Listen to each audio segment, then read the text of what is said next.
Buenas tardes compañeros, mi nombre es Mari Danitza Díaz. Hoy les voy a estar exponiendo sobre las técnicas para la canalización y para administrar soluciones. En este caso vamos a administrar el lactato de Ringer. Bueno, yo les estaré hablando de la técnica para canalizar para la administración de soluciones y medicamentos vía intravenosa. Entonces, consiste en empujar el catéter o yelco a través de la piel hasta el interior de la vena en un solo movimiento rápido y directo, con el fin de suministrar soluciones y medicamentos diluidos por esta vía. La actuación de enfermería. Entonces, ¿qué debemos hacer para realizar este procedimiento? Primeramente, lavarnos nuestras manos, preparar el equipo necesario, colocarse los guantes, seleccionar la vena, la cual se va a canalizar. Colocar el compresor torniquete por encima de la zona seleccionada, limpiar la piel con un antiséptico, puncionar y canalizar la vena. Luego conectar el sistema de suero, comprobar que está colocado correctamente en la vena, observando que haya reflujo de sangre y que la entrada de los líquidos esté correcta. Fijar el catéter con esparadrapo o micropor u otros y rotular. Registrar la técnica realizada al paciente. Esto como actuación de enfermería. Seguidamente, entonces, el lavado de manos, que sería la primera actuación. Entonces recordemos que consiste en humedecer nuestras manos, utilizar suficiente jabón, frotar las palmas de nuestras manos, luego nuestros dorsos, una mano con la otra, luego en medio de los dedos, luego frotamos el dedo pulgar, las muñecas y finalmente enjuagamos nuestras manos y nos las secamos. Esto debe aproximadamente durar alrededor de 20 segundos para que haya pues un buen lavado. Luego, preparación de equipo necesario o bandeja con, que también se llama así. Entonces, ¿qué vamos a utilizar para este procedimiento? Un catéter o yelco adecuado, solución endovenosa, equipos de perfusión previamente purgados, más adelante les explicaré qué significa eso, gasas, torundas, antisépticos, los guantes, torniquete o liga o compresor, esparadrapo, micropor y tubo de ensayo previamente rotulado. Los tubos de ensayo son los que se utilizan para las pruebas de laboratorio. Esto pues en caso de que haya unas pruebas ordenadas por el médico, entonces se aprovecha la canalización para de una vez recoger la muestra de sangre. Catéter o yelco. Entonces, estos se pueden reconocer por su color. Entonces, entre más alto es el número del yelco, es más pequeño su calibre y pues lo identificamos por el color. Como podemos ver, este amarillo es el más pequeño, es el número 24 y pues es utilizado para uso pediátrico. El azul es el número 22 utilizado en niños. El rosado, el número 20, utilizado en mujeres. Estos tres también pueden ser utilizados en adultos mayores cuando las venas son bastante delgadas y pues se pone un poco difícil el proceso, entonces se puede usar un yelco pequeño para poder canalizar esas venas pequeñas. El número 18, el de color verde, es el más utilizado, se puede utilizar en hombres o en mujeres de edad adulta. Es muy utilizado pues porque tiene un buen calibre suficiente como para pasar los líquidos y los medicamentos requeridos. El número 16, que es de color gris, este se usa sobre todo en casos de emergencia.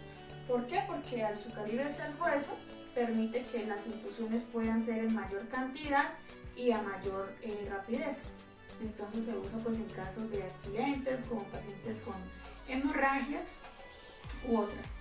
El anaranjado es el número 14, es el de calibre más grueso, que es utilizado para transfusiones sanguíneas, debido pues a que este líquido pues es más grueso, más denso, entonces es necesario que sea un calibre más grueso. Luego seleccionamos el líquido que vamos a utilizar.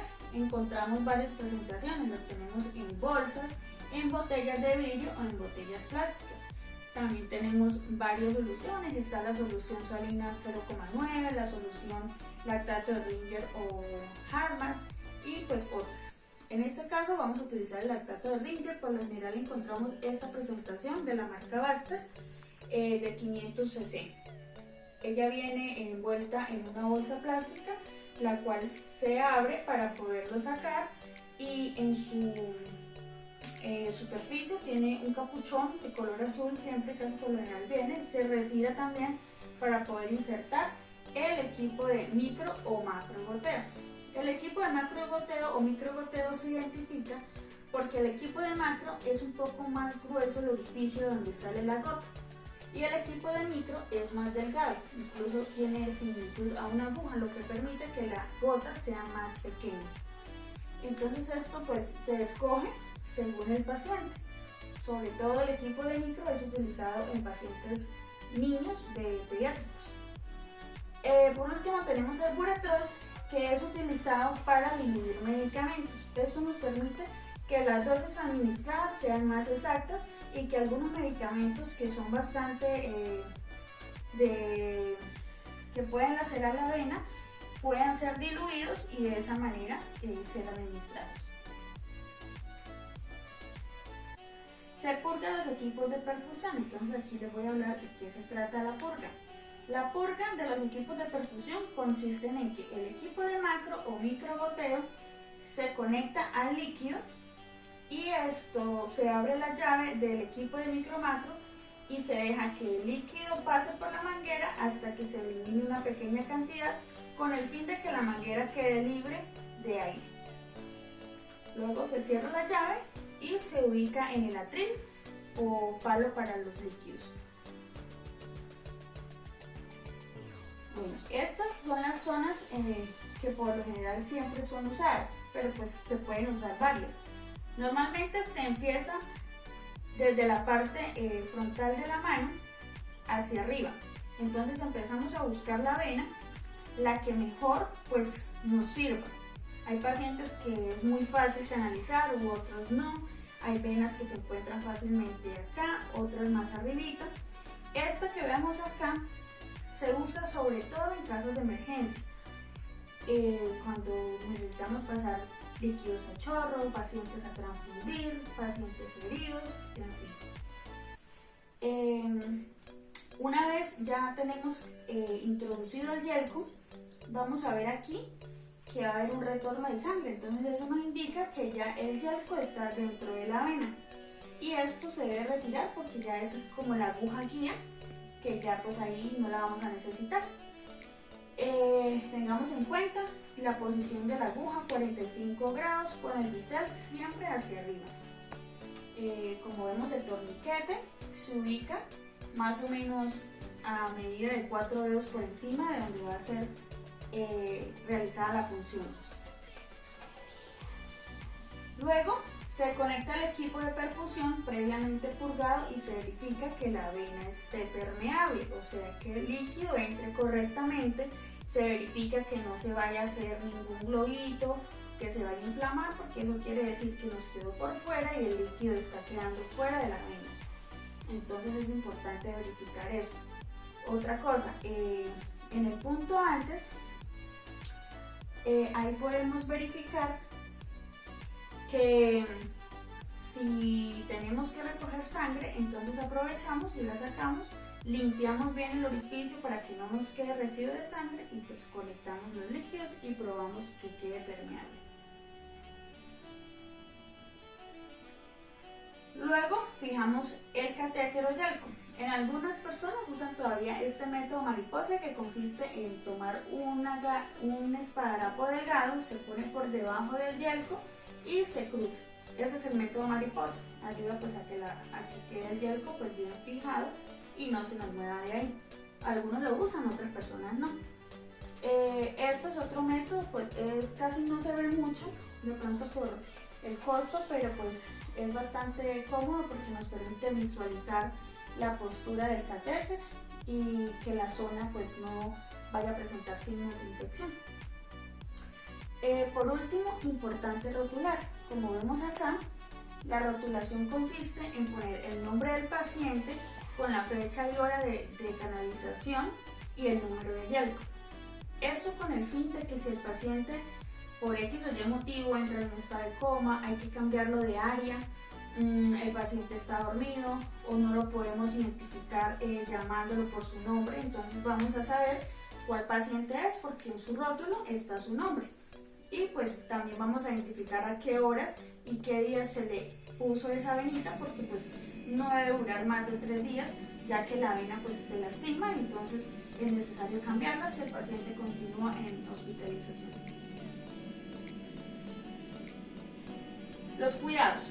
Para la administración de las soluciones es importante que verifiquemos siempre los 5 correctos: paciente correcto, medicamento correcto, vía de administración correcta, dosis correcta y fecha de vencimiento de los medicamentos.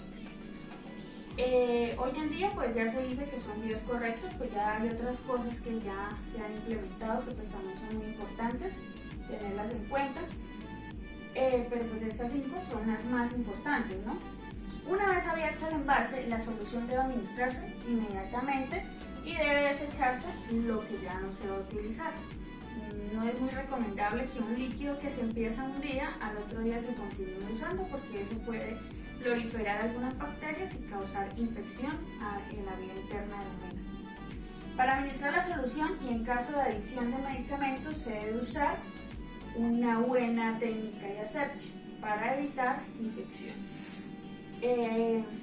Como habíamos dicho, verificar siempre las fechas de vencimiento y administrar solo la cantidad indicada por la orden médica. Cuidado del sitio de venopunción.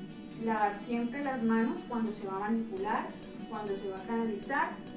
Cualquier procedimiento siempre tenemos que tener en cuenta que el lavado de manos debe ser antes, durante y después.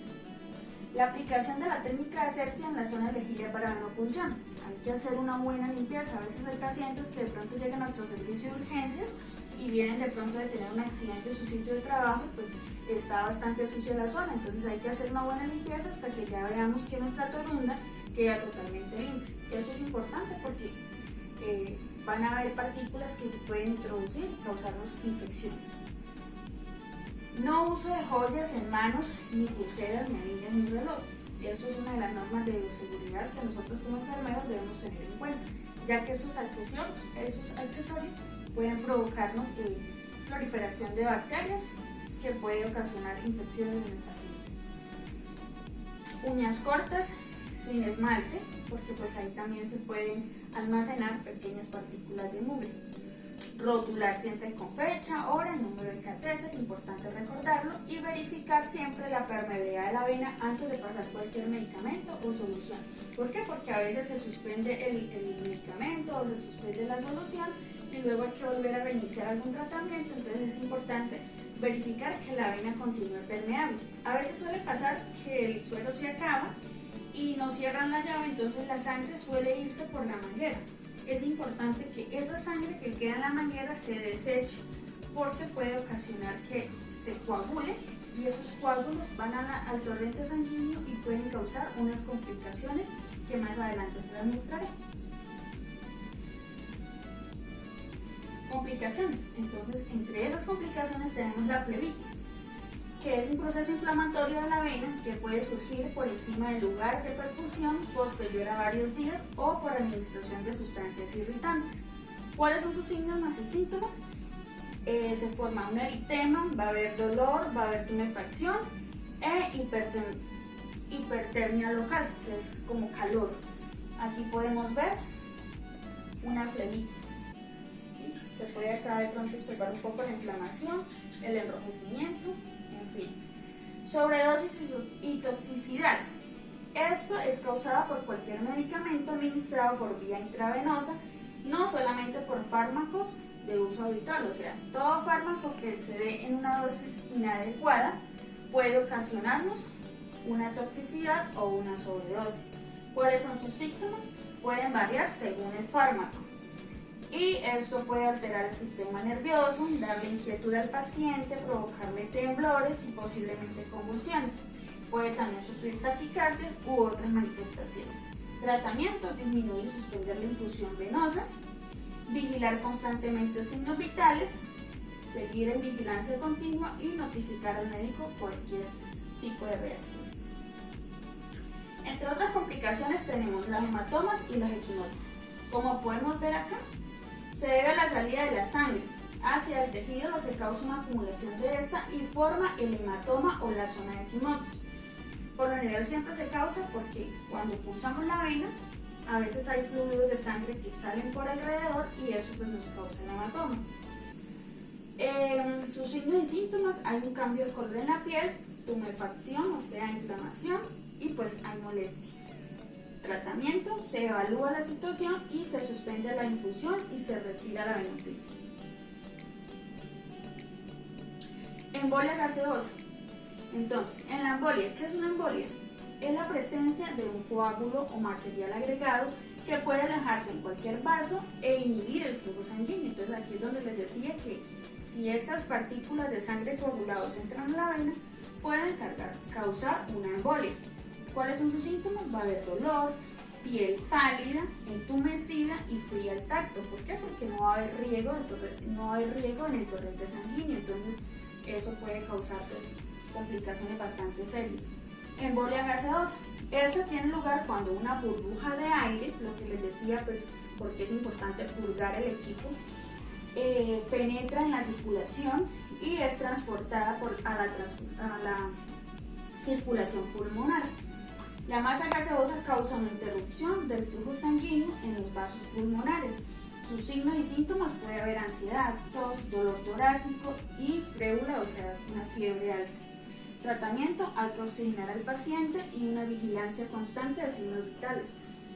Estas dos cosas son totalmente delicadas, incluso puede llegar a la muerte del paciente. Entonces es muy importante tener en cuenta estas cosas. Por último tenemos la infección del sitio de punción, que consiste en la rotura de la integridad de la piel, altera la primera línea de defensa, o sea, la piel, que es el organismo de primera línea de defensa, contra la invasión de patógenos. Se debe a la inadecuada técnica de asepsia, lo que les decía, cuando no hay una muy buena limpieza, al introducir la aguja vamos a arrastrar partículas invasivas, infecciosas, que nos pueden causar infecciones internas o localizadas. Signos y síntomas: entonces tumefacción, edema, dolor en la zona, un exudado purulento y hipertermia local, calor en la piel. ¿Cómo se trata? Se evalúa la situación, se suspende la infusión, se retira la venoclisis para evitar un cultivo del catéter, o sea, que las bacterias se sigan proliferando. Entonces, como podemos ver, se nota pues la infección ahí bastante marcada. Bueno, también tenemos la sepsis y la sobrecarga circulatoria. Entonces, la sepsis se debe a la introducción de patógenos en la sangre a través de líquidos intravenosos o a partir de patógenos presentes en los dispositivos de perfusión. O sea, cuando vayamos a realizar un procedimiento como una canalización, que preparamos todos los equipos, preferiblemente todo se debe preparar en el momento en que se va a utilizar. No, por ejemplo, destapar todo, dejarlo listo y de pronto nos vamos a hacer otra cosa. A veces la manguera se cae y queda por ahí colgando, entonces eso se puede contaminar y ocasionar que haya una sepsis. También es importante, por ejemplo, cuando después de tener los líquidos puestos, vamos a introducir algún medicamento en los líquidos, es bueno utilizar una torunda con antiséptico y limpiar ahí donde se va a poner la aguja para introducir el medicamento, eso evitando que todas las partículas que están por fuera se introduzcan hacia los líquidos y pues pueda ocasionar sepsis. Sus síntomas y síntomas son escalofríos, fiebre, aumento de la frecuencia cardíaca, respiratoria y descenso de la presión arterial. Su tratamiento: una notificación rápida al médico.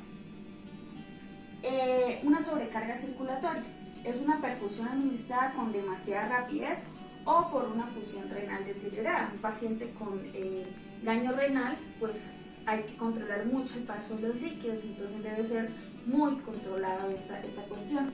Y pues también cuando se pasan los líquidos a chorros, hay que verificar que el paciente no vaya a tener ningún tipo de imprevisto, entonces hay que vigilar mucho esto. signos y síntomas: el paciente se pone inquieto, ansioso, le da dificultad respiratoria, se le aumenta la frecuencia cardíaca, respiratoria y la presión arterial. Su tratamiento: hay que disminuir el volumen de la infusión, oxigenar al paciente y notificar al médico. Entonces, nuestro caso clínico dice: al servicio de urgencias donde usted labora en zona rural, llega un paciente de 30 años con diarrea de 2 días de evolución, en promedio 10 deposiciones al día, signos de deshidratación grado 2, presenta tolerancia disminuida de la vía oral y se indica reposición del lactato de Ringer 1000 cc vía venosa. Posteriormente, continuar 80 cc por hora. Ahora, ¿cómo hacemos para que en un líquido que viene por 500 cc o 1000 cc vayamos a pasarle solo 80 en una hora? Entonces, aspecto importante de este caso clínico que tenemos que tener en cuenta cuando vamos a tratar al paciente: centro de salud en zona rural. Por lo general, estos centros de salud a veces no tenemos las suficientes herramientas, entonces hay que hacer una buena canalización. En caso de que el paciente deba ser trasladado, vamos a tener en cuenta que la vena necesita que sea permeable para seguir hidratando al paciente y medicándolo durante su traslado. Es un paciente de 30 años de edad, ya es adulto, presenta diarrea con 2 días de evolución, o sea, aproximadamente 40 o 48 horas, haciendo 10 deposiciones diarias, y aparte de eso, pues no tolera diarrea, o sea que es un paciente que debe estar bastante descompensado. El médico diagnostica una deshidratación grado 2, por lo que es urgente hidratarlo y reponer todos los electrolitos perdidos. Entonces, la orden médica es reponer líquidos con lactato de Ringer 1000 cc por vía venosa. Entonces, como les dije, eso se pondría en el chorro, pero hay que verificar que el paciente no nos vaya a causar un efecto adverso. Luego, pues continuamos con líquidos 80 cc por hora. Entonces, ya les explico cómo sería la fórmula para hacerlo. Entonces, cuando tenemos un equipo de macro goteo, ya dijimos que las gotas son más gruesas porque su orificio es más ancho. Nos referimos a 20 gotas. Un cc, 1 milímetro, equivale a 20 gotas. Y en un equipo de micro que es más delgado y que parece una aguja, que es microgoteo, un cc equivalen a 60 microgotas. Lo que quiere decir que una gota de macrogoteo es igual a 3 gotas de microgoteo. Entonces, en el cálculo de goteo, nuestra fórmula sería: si tenemos, acá hay un ejemplo, si tenemos que pasar 100 cc en macro o micro en media hora, la fórmula es la siguiente: cantidad de líquido a pasar por factor de goteo dividido en el tiempo en minutos. Entonces, ya dijimos que el factor goteo, 20 macrogotas y 60 microgotas. Entonces, nuestro caso clínico, la orden es pasar 80 cc en un equipo de macrogoteo porque es un adulto al que estamos tratando y podemos usar el equipo de macro. Lo dividimos entre 60 porque nos pide pasar esto en una hora y una hora tiene 60 minutos. Entonces 80 por 20 serían 1600. Dividido en 60 nos daría 26.6. Lo redondeamos y quedarían 27 gotas por minuto. Entonces, para pasar 80 cc de lactato de Ringer en una hora con un equipo de macrogoteo se debe dejar pasando a 27 gotas por minuto. Entonces, pues eso es todo sobre la administración de medicamentos vía intravenosa y pues en este caso nuestra solución, lactato de Ringer. Muchas gracias, espero hayan aprendido. Hasta la próxima.